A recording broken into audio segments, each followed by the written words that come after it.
Hi everybody, wishing you a Shabbat Shalom.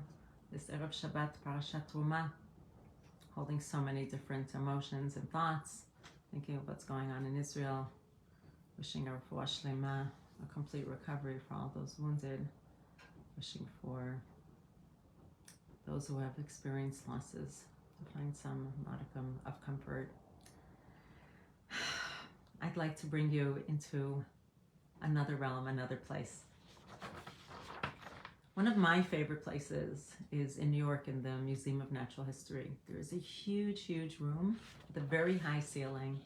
The lights are blue and dim, and it gives you the feeling that you could be underwater. There's carpet on the floor, and when you lie down and look up, there's a huge life-size humpback whale, I believe, suspended from the ceiling.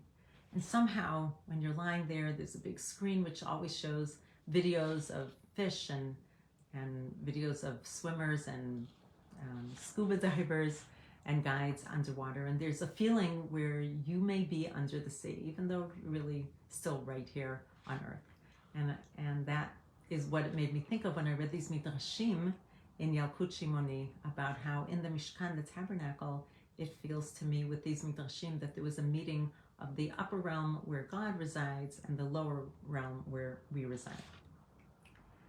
Ve'et Mishkan taseh, bouncing off of these words, you shall make the Mishkan, the tabernacle.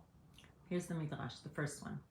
Amar HaKadosh Baruch Hu leMoshe. God said to Moshe, Aseh li Mishkan, make for me a Mishkan, a tabernacle, she'ani mit'aveh lishkon etzel banai, for I long to dwell among my children. But when the angels heard this, here was their reaction. Hitchilu omrim, they started saying, Ribono shel olam, Master of the universe, lama ta yored letachtonim? Why would you go down to the lower realm? Shivchacha hu shetehei b'shamayim. Actually, your praise, your majesty, your glory should be up in the sky. That's really where we see your greatness.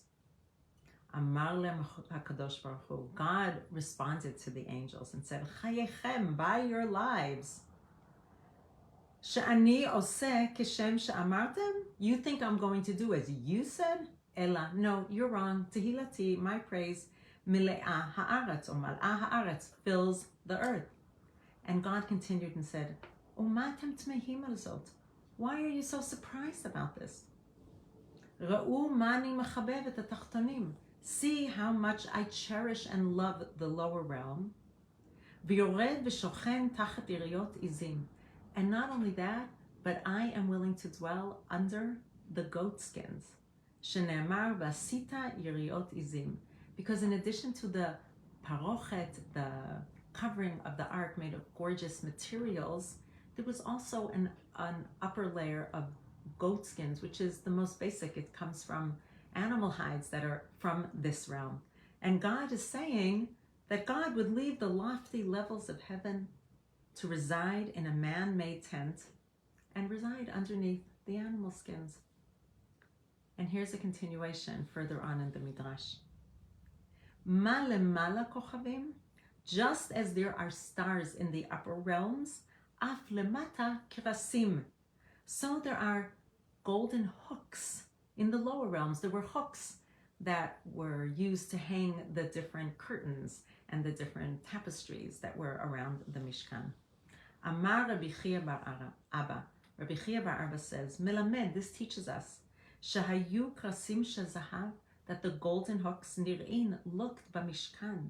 They looked in the tabernacle kikochavim hakvuim barakia, just like stars that are set in the sky. And I imagine that if you lay on the ground, on the floor of the Mishkan and looked up, you would see twinkling stars of these karasim, these hooks made of gold, which would look like the upper realm. And so I see the Mishkan as a meeting of God in the lower realm, but for us, looking up and seeing the upper realm. Thinking of those twinkling stars and wishing for all of us a Shabbat when we feel the presence of God, that we feel the presence of God here, and also that we're able to look up and feel God in the upper realm. May God answer our prayers and our wishes, and wishing everybody a Shabbat Shalom.